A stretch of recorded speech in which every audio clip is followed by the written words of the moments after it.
Hi, I'm Oakley. Today I'm going to tell you my story. But before I continue, please like, share, and subscribe to hear more stories like this. It all started 3 years ago when I was working as an administrative assistant at Vertex Solutions, a mid-sized tech company in Seattle. I was barely making ends meet with my entry-level salary, but I was determined to work my way up. Oakley, can you bring these reports to Mr. Harrington's office? My supervisor, Vanessa, asked one morning. Sure thing. Anything specific I should tell him? I replied, gathering the stack of papers. Just drop them off. Trust me, you don't want to engage with him unless absolutely necessary, she warned, lowering her voice. Is he that bad? Let's just say there's a reason we call him Hurricane Harrington behind his back. He's destroyed more careers than I can count. I nodded and headed toward the executive floor. That was my first mistake, not heeding her warning. When I arrived, Mr. Harrington's assistant, Becca, wasn't at her desk. She's out sick today, a passing employee informed me. Just leave the reports on her desk. Instead, I knocked on Mr. Harrington's door, wanting to make a good impression. Enter, came a sharp voice.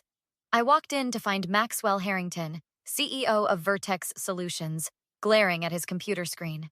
Mr. Harrington, I have the quarterly reports you requested, I said, trying to keep my voice steady. He looked up, his steel-gray eyes scanning me from head to toe. And you are? Oakley Jensen, sir, administrative assistant in marketing. Well, Oakley Jensen from marketing. Don't just stand there.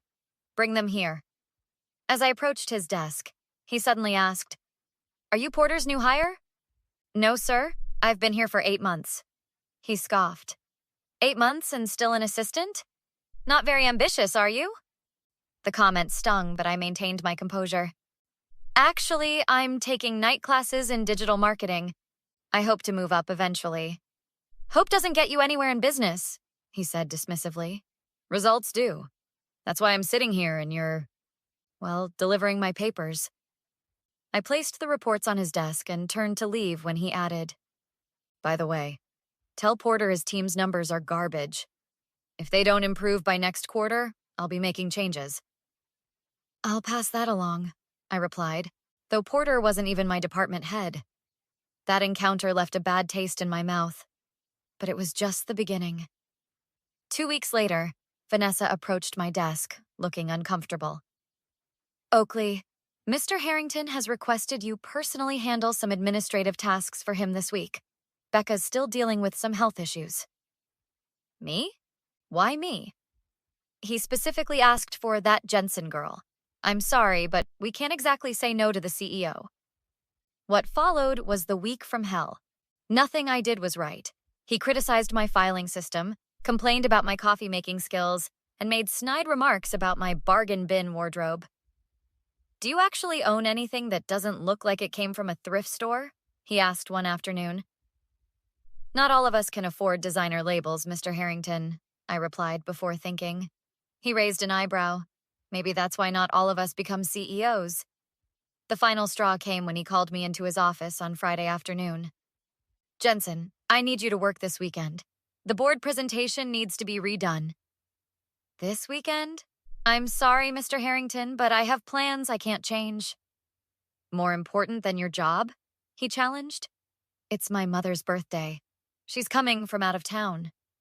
Listen, he said, leaning forward. There are 100 people who would kill for your position. If you want to keep it, you'll do as I ask. Sir, I've worked late every day this week. I've rescheduled my classes twice. I really can't or won't? Because from where I'm sitting, it seems like you just don't have what it takes. Maybe this job isn't for you after all. I felt my chest tighten. Are you firing me? That depends on whether you show up tomorrow. 9 a.m. sharp. I left his office in tears, only to find Vanessa waiting for me. Let me guess, she said, steering me toward the break room. He threatened your job? I nodded, wiping my eyes. That's his MO, she explained. He picks someone new every few months, makes their life miserable, then either fires them or drives them to quit. Then he brings in someone he knows, usually for a higher salary. That's horrible. Why doesn't anyone stop him? Board doesn't care as long as profits are up. HR is in his pocket. And most people are too afraid to speak up. Well, I'm not, I declared. I'm filing a complaint. Vanessa grabbed my arm. Don't. Miranda in accounting tried that last year. Not only was she fired, but Harrington made sure she couldn't get hired anywhere else in the industry. He's vindictive, Oakley. I went home that night, feeling defeated. My roommate, Zoe, listened to my story over cheap wine and takeout. What a complete jerk, she exclaimed. You should quit. I can't afford to. Do you know how hard it was to find this job? So what are you going to do? I guess I'm working tomorrow, I sighed. Wait, Zoe said, refilling our glasses. What if you had actual proof of his behavior? Something concrete you could take to the board or even the media? Like what? It's not like I can record our conversations. No, but what about texts? Emails? If he's as much of a jerk in writing as he is in person, that could be something. That night, I couldn't sleep. I kept thinking about Zoe's suggestion. Then I remembered. Becca had given me Mr. Harrington's personal cell number for emergencies. The next morning, I arrived at 9 as ordered. Mr. Harrington was already there, coffee in hand. Ah, Jensen, I see you made the right choice. Did I have one? I muttered. Excuse me? Nothing. What do you need me to do with the presentation? For the next several hours, I worked silently while he periodically came in to criticize my progress. By mid-afternoon, I was mentally exhausted. I'm going to get lunch, he announced. Have slides 15 through 30 redone by the time I get back. Once he left, I pulled out my phone. I had a plan. Zoe? It's me. Listen, I need a huge favor. An hour later, my phone buzzed with a message from Zoe. All set. Good luck. When Mr. Harrington returned, I waited until he was engrossed in a call before making my move. I texted his personal number, thinking it would reach him.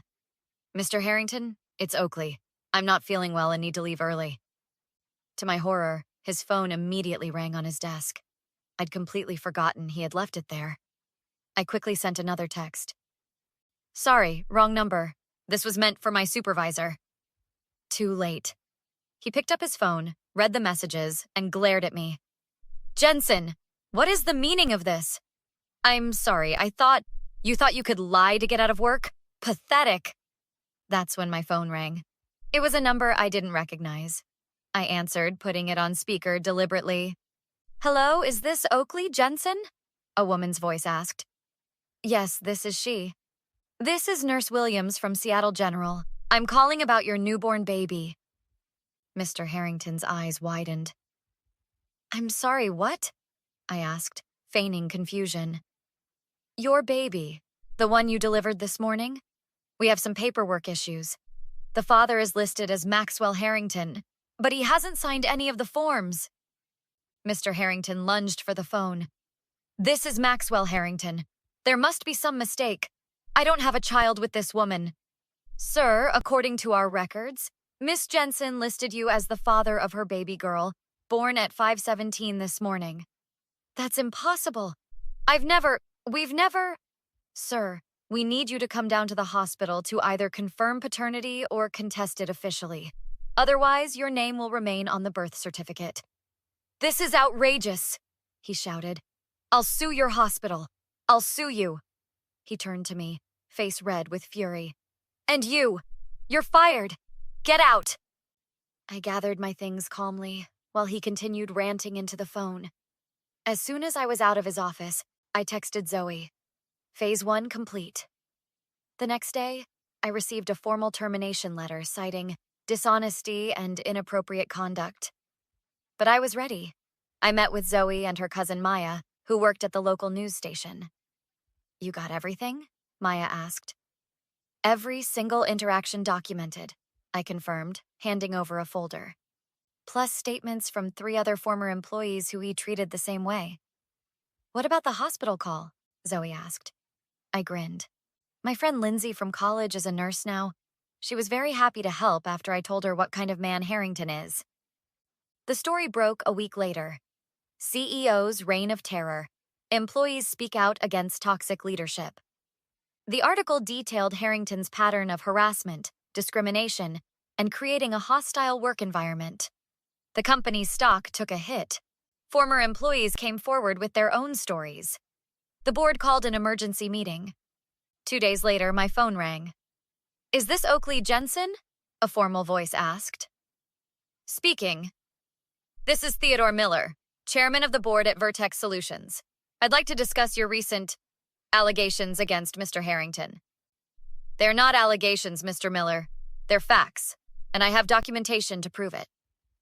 "Yes, well, the board would like to meet with you, to hear your side directly."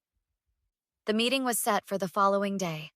I arrived with Zoe's cousin Maya, who was now covering the story exclusively, and a lawyer friend of hers. "Before we begin," the lawyer said, "we want to be clear that Miss Jensen is prepared to take this matter to court if necessary." Mr. Miller cleared his throat. "That won't be necessary. The board has reviewed the evidence and spoken with other employees. We've decided to place Mr. Harrington on administrative leave pending a full investigation." "Administrative leave?" I echoed. "That's your solution?" "For now, yes. We take these allegations, facts," I corrected, "these issues very seriously. But we must follow due process." I stood up. Due process would have been having proper channels for employees to report abuse without fear of retaliation. Due process would have been HR doing their job instead of covering for him. "Miss Jensen." "No, you listen. I'm not the only one he's hurt. Miranda Bailey lost her career. Tom Wilkins lost his health insurance right when his wife was diagnosed with cancer. Denise Park had a panic attack so severe she was hospitalized. All because of your precious CEO." The room fell silent. "What exactly do you want?" Mr. Miller finally asked. "I want him gone. Permanently. I want compensation for everyone he's harmed. And I want structural changes to ensure this never happens again." 3 weeks later, Vertex Solutions announced Maxwell Harrington's resignation to pursue other opportunities. The press release failed to mention the generous severance package he received. But the story wasn't over. 6 months after Harrington's departure, I received a call from an unknown number. "Oakley, this is Maxwell Harrington." My blood ran cold. "How did you get this number?" "That doesn't matter. Listen, I've had time to reflect on what happened, and I want to apologize." I almost laughed. "Apologize? You think an apology makes up for what you did?" "I was under a lot of pressure. The board, the shareholders. Save it. Your pressure doesn't excuse how you treated people. I'm a changed man, Oakley. I've been in therapy, working on my issues. I realize now how my behavior affected others." "Good for you. Is that all?" "Actually, no. I'm starting a new company and I could use someone with your tenacity. The salary would be substantial." Now I did laugh. "You're offering me a job? After everything? It would be a fresh start for both of us. Mr. Harrington, I wouldn't work for you if you were the last employer on Earth. Goodbye." I hung up, feeling lighter than I had in months. 2 weeks later, the news broke. Harrington's new venture had lost its primary investor after a thorough background check revealed concerns about leadership. His name was becoming toxic in the industry. Meanwhile, I had moved on. The settlement from Vertex allowed me to finish my degree, and I was now working at a smaller company with a female CEO who valued work-life balance and treated employees with respect. One morning, about 9 months after everything went down, I was having coffee with Miranda, the accountant who had previously tried to report Harrington. "I can't believe how much has changed," she said, stirring her latte. "A year ago, I was blacklisted. Now I'm heading the finance department at Tricor." "You deserved that position all along," I told her. "Harrington never should have interfered with your career." Miranda smiled. "Did you hear about his latest disaster?" "No. What happened?" "His ex-wife's lawyer found offshore accounts he'd been hiding during the divorce proceedings. Apparently, he was skimming from his previous ventures, too. The SEC is investigating him now." "Seriously? How did you hear about that?" "Tom Wilkins' wife works for the law firm handling the case. Small world, huh?" I shook my head in amazement. Karma really is making her rounds. "Speaking of rounds," Miranda said, How's the support group going? We're up to 27 members now. Not just Harrington's victims, people from all over dealing with workplace bullies. We meet every Tuesday. That's incredible, Oakley. You've turned something horrible into something that helps people. Later that week, I received an email from a journalist writing a book about toxic corporate culture. She wanted to feature my story. Your experience could help others recognize the warning signs, she explained during our call, and show them they don't have to stay silent. That's exactly why I started speaking out, I replied, to show others they're not alone. Occasionally, I would hear updates about Harrington through industry gossip. His wife filed for divorce. His country club membership was revoked after an incident with a waiter. His remaining investors pulled out when they discovered he'd been hiding his history. The final news came almost a year after our confrontation. Harrington had filed for personal bankruptcy. His mansion was foreclosed, his cars repossessed, and his reputation in tatters. Karma, Zoe said when I showed her the article. Justice, I corrected, for everyone he hurt along the way. As for me, I created a support network for workplace harassment survivors, using my story to help others find their voice. Every time someone stands up to a bully in power, I feel like we've won another small victory. So that's my story. Not the one Harrington thought I'd have, the poor girl who got fired and disappeared, but the one I wrote for myself instead.